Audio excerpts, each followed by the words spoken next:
If money was no object, sadly, I probably would have been a DJ if money was no object. I don't think I've entirely ever left college. That's the truth.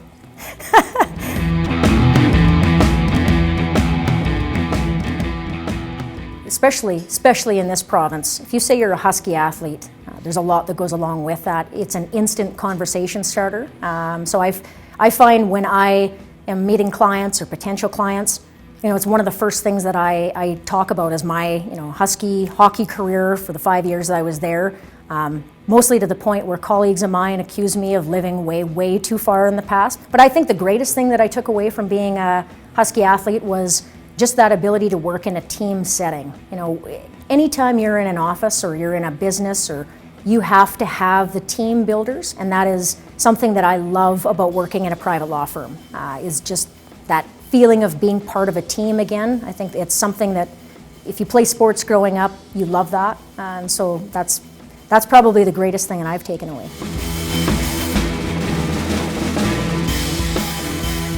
When you're in the midst of it, you don't realize what a great memory it's going to be until, again, 15 years later. When we started, our program was really just getting up off the ground. When I started, I think it was maybe the first or second year that we had actually joined CIS.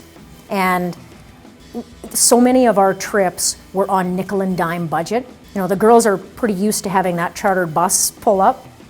Back then it was rent a giant van and go to smaller centers, and you were literally putting together games on a shoestring budget. I remember trips where we stayed at my grandparents' farm. The whole hockey team stayed at my grandparents' farm because they had available beds and my mom catered. So you look back at that now, and the girls on the team laugh and say, I can't believe you guys had no money, and their stick budget is probably more than our entire budget. But it was such a simplistic time, and you look at how far the program has come since then. I think that to me is some of the best memories, is telling those war stories to the girls now of what we went through to get you where you're at.